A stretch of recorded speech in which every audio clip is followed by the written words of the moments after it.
चेहरा BJP president की race में आगे हो जाता है, लेकिन असल में किसके हाथों में बीजेपी की कमान सौंपी जाएगी, ये बड़ा सवाल है। आज हम आपको बताएंगे बीजेपी अध्यक्ष पद के लिए 2 प्रबल दावेदारों के बारे में, साथ ही ये भी जानेंगे कि इनके हाथ में पार्टी की कमान आने से बीजेपी को कितना फायदा होगा। 2014, 2019 और 2024 तीनों ही बार पीएम मोदी के नेतृत्व में एनडीए की सरकार बनने में एक बात कॉमन रही है, वो ये है कि हर बार सरकार बनने के बाद उस वक्त के बीजेपी अध्यक्ष को कैबिनेट मंत्री बना दिया गया। इस बार भी जेपी नड्डा को केंद्रीय मंत्री बनाया गया है। हालांकि जेपी नड्डा का कार्यकाल पहले ही खत्म हो चुका था, लेकिन चुनाव के चलते उन्हें 6 महीने का एक्सटेंशन मिला था। ऐसे में अब बीजेपी प्रेसिडेंट की कुर्सी खाली हो गई। नड्डा के बाद नए बीजेपी अध्यक्ष की रेस में अब 2 नाम सबसे आगे चल रहे हैं। पहले नंबर पर महाराष्ट्र के सीनियर नेता और बिहार बीजेपी प्रभारी विनोद तावड़े हैं, तो वहीं दूसरी नंबर पर बिहार से 7 बार के सांसद और खाटी राजपूत लीडर राधा मोहन सिंह का नाम सामने आ रहा है। सबसे पहले बात विनोद तावड़े की कर लेते हैं। अगर वर्तमान राजनीतिक जरूरतों, पार्टी के मानदंडों, व्यक्तिगत सफलताओं को पैमाना बनाया जाए तो ऐसा लगता है कि रेस में विनोद तावड़े का नाम सबसे आगे है।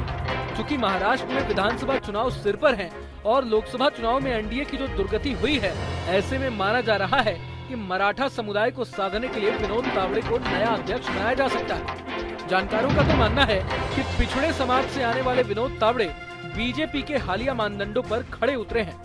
तावड़े ने संगठन में भी खुद को साबित किया है। बिहार प्रभारी के रूप में भी उन्होंने बेहतर काम किया है। साथ ही संघ परिवार से नजदीकियां तावड़े के फेवर में जा सकती हैं।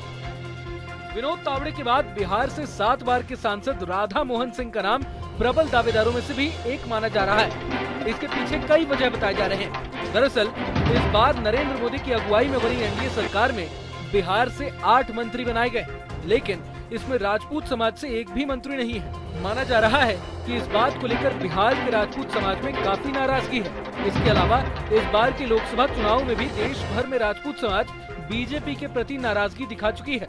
ऐसे में हो सकता है कि राजपूतों की नाराजगी दूर करने के लिए बीजेपी राधा मोहन सिंह को अगला राष्ट्रीय अध्यक्ष बना सकती है। हालांकि जानकारों का मानना है कि बीजेपी का नया अध्यक्ष चुनने की प्रक्रिया में 6 महीने भी लग सकते हैं, लिहाजा अभी कार्यकारी अध्यक्ष की नियुक्ति पहले की जाएगी। चूंकि नड्डा जी केंद्रीय मंत्री बन गए हैं, इसलिए पार्टी को नया अध्यक्ष चुनना पड़ सकता है। भले ही इस समय वो नड्डा जी के साथ में कार्यकारी अध्यक्ष के रूप में किसी की नियुक्त करें या संसदीय और नया अध्यक्ष चुनाएं, तो इस संगठन चुनाव की प्रक्रिया में लगभग 6 माह का समय लगता है। इस बार सदस्यता अभियान भी होना है, उसके बाद मंडल, जिला और प्रदेश के चुनाव होंगे, और जब आधे प्रदेशों 50% स्टेट के चुनाव हो जाएंगे तब राष्ट्रीय अध्यक्ष के चुनाव की प्रक्रिया शुरू होगी। तो कई बार ऐसा होता है पार्टी संगठन की जरूरतों के अनुसार तय करती है। हमने देखा है कि पार्टी अपने संगठन से ही नया अध्यक्ष चुनती है जब कोई नेता सरकार में चला जाता है। जब अमित शाह सरकार, जब राजनाथ सिंह सरकार में गए तो महासचिव थे अमित शाह, उनको अध्यक्ष चुना। जब अमित शाह सरकार में गए तो महासचिव थे जेपी नड्डा, उनको अध्यक्ष चुना।